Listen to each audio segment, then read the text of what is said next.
देखो सुनो, अभ्यास 4 लग चुकी थी और अब अगली है कि दिए गए रेखाखंड पर एक रेखाखंड दिया रहेगा और उस पर एक बिंदु रहेगा। उस बिंदु पर आपको एक लंब रेखा खींचनी होगी। क्या मतलब कि मान लीजिए कि ये ए बी बराबर मान लीजिए 6 सेंटीमीटर दी है, कहेगा कि ए बी बराबर 6 सेंटीमीटर, ठीक है, और इस पर एक बिंदु मान लीजिए कहीं पर सी दिया है जी सर। तो इस पर एक ऐसी रेखा खींचनी है या ऐसा रेखाखंड खींचना है जो इस पर 90 अंश का कोण बनाए, समकोण बनाए, लंब कहलाता है। ठीक है, तो सबसे पहले क्या करेंगे, हम इस बिंदु को केंद्र मानेंगे। इस बिंदु को क्या मानेंगे, केंद्र मानेंगे और कोई भी चाप ले लेंगे प्रकार से, ठीक है, और इस प्रकार से चाप लगाएंगे कि ये दोनों साइड इस दिए हुए रेखाखंड को काटे।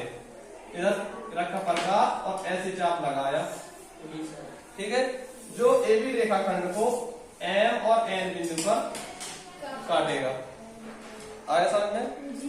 अब एम और एन को केंद्र मानकर किसी भी चाप को लेकर एक और चाप लगाएंगे। एम को केंद्र माना और ऊपर चाप लगाया, एन को केंद्र माना और चाप लगा दिया। तो जब एम को मानेंगे तो मान लीजिए ये चाप लगाया, एन को माने तो ये चाप लगाया और इसको ऐसे मिला देंगे तो जो रेखा प्राप्त होगी वो इस ए बी रेखा पे क्या हो जाएगी, लंब हो जाएगी। मान लीजिए कि इसका नाम हमने दे दिया सी डी है। ये जो सी डी रेखा हमें मिली है वो इस ए बी रेखा पे कितने अंश का कोण बना रही है, 90 अंश का कोण बना रही है। तो यही था कि दिए गए रेखाखंड पर दिए गए बिंदु से एक क्या खींचना है, लंब रेखा खींचनी है। तो खींच गई। दोबारा समझा, एक मान लीजिए कि ए बी बराबर 6 सेंटीमीटर, इस पर एक बिंदु सी दिया है, इस सी बिंदु पर तुम्हें लंब रेखा खींचनी है। तो हम सी को केंद्र मान करके एक और ए बी के एक और चाहे नीचे चाहे ऊपर एक चाप लगाएंगे जो इसको कहाँ पे पी और क्यू बिंदु पे काटेगा।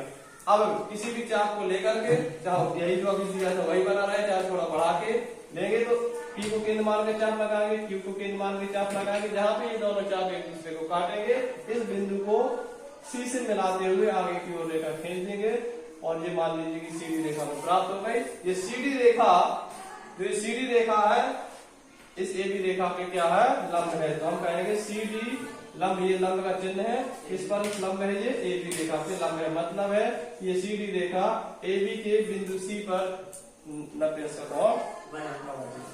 चलिए करिए। अभ्यास 4D निकाल ली। पहला सवाल पढ़ रहे हैं, एक रेखाखंड ए बी खींचना है। एक रेखाखंड ए बी खींच लिया। रेखाखंड का मतलब क्या होता है, जिसके दोनों एंड पॉइंट हमें पता हो, कितने मतलब लंबाई पता हो, ठीक है। एक ए बी रेखाखंड के अंदर इस पर कोई भी बिंदु एम लीजिए। अब रेखाखंड है, इसमें कहीं पर भी एम बिंदु लेंगे और बिंदु क्या, जहां तक ये मान लीजिए एम बिंदु हो गया थोड़ा दिखाने के लिए उसका। अब एम से होकर रेखाखंड ए बी पर एक लंब पटरी और प्रकार द्वारा खींचिए। इस एम बिंदु पर क्या खींचना है, लंब बिंदु। कोई दिक्कत, अभी वही तो करके आए हैं। पहला सवाल है कि एक रेखाखंड ए बी पर एक बिंदु एम दीजिए और इस बिंदु एम पर ए बी रेखाखंड की लंब रेखा खींचिए। तो खींचे, तो क्या करेंगे, एम को केंद्र मानकर चाप लगाएंगे जो ए बी रेखा को एक्स वाई बिंदु पर काटता है।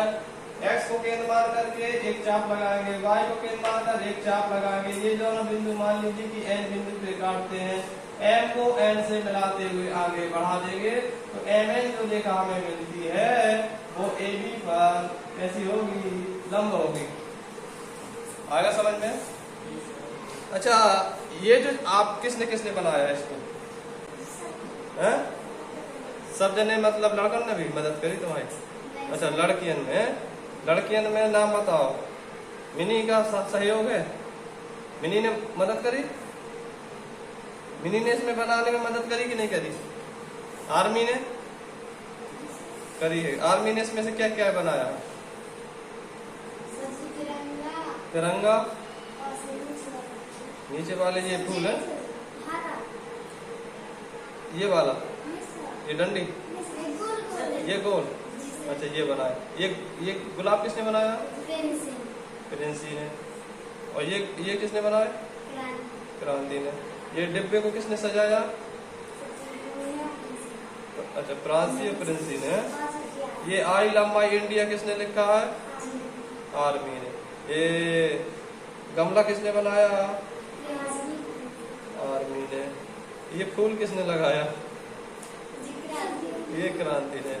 चलो सभी लोगों को, पूरी टीम को बहुत बहुत धन्यवाद इस प्रकार की सजावट के लिए। ये काम आप अपने घर को सजाने के लिए भी कर सकते हैं, ठीक है। अच्छा दिखाता हूँ। अच्छा इसको बनाने में क्या क्या चीज लगी है?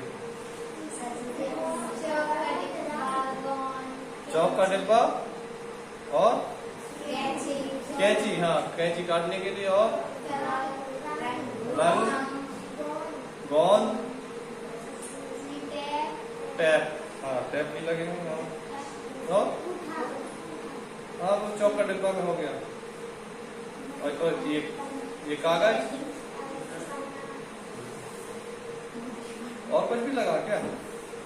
ये जो सेब काटे हैं, दिल, ये कैसे काटे? बराबर काटे कि छोटे बड़े हैं? 4 छोटे हैं, 4 बड़े। चलो बहुत बहुत धन्यवाद। लड़कियों के लिए तालियां बजा।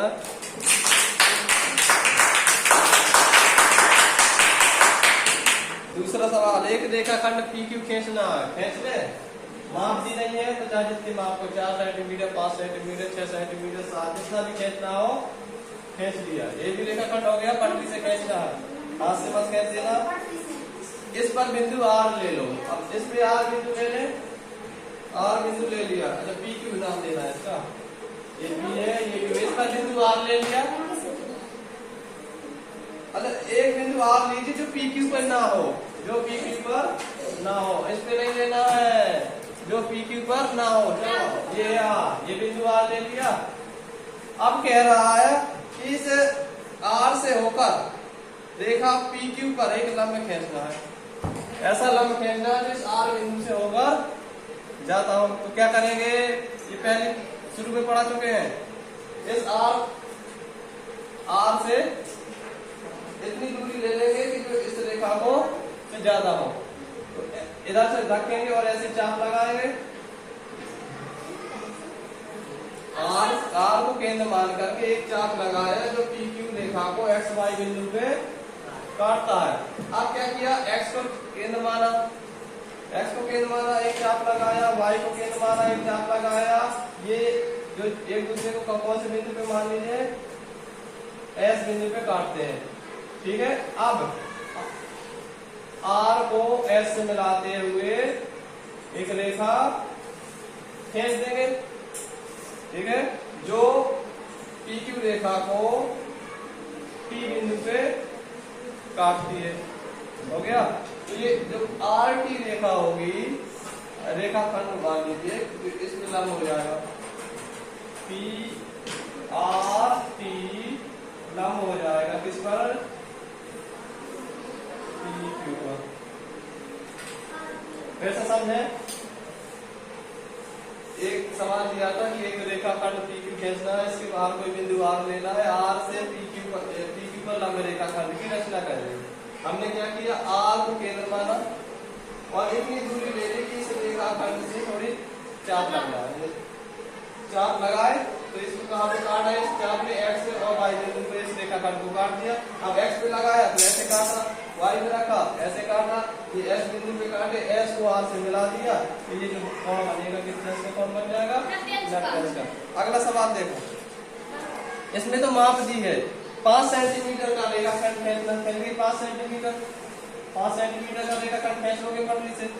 रेखाखंड MN पर, रेखाखंड MN पर एक बिंदु क्या ले लेना है? P बिंदु ले लेना, और P से रेखाखंड MN पर लंब खींचना। अब इस P बिंदु पे क्या खींचना है? लंब है। क्या करोगे? चाप लगाओगे, इधर से काटोगे, इधर से काटोगे, इसको मिला दोगे, ये हो गया लंब। कोई दिक्कत? अभ्यास 4D खत्म हो गई। 10 अभ्यास आपको खुद से लगा के आने, जो सवाल ना बने वो कल पूछेंगे, कल नहीं मतलब मंगलवार को पूछेंगे, सोमवार को आपको, अच्छा नहीं सोमवार को पूछेंगे। भूगोल का टेस्ट तो शाम के टाइम होना है ना? हाँ, चेक भी करेंगे, अनुपस्थित कोई होगा नहीं, अगर होगा तो लिखित में कारण बताएगा जब भी आएगा, समझ गए? हाँ, और आशा करते हैं कि मिनी जरूर आएगी और सोनम भी। पिछले टेस्टों में सोनम आई नहीं है ना?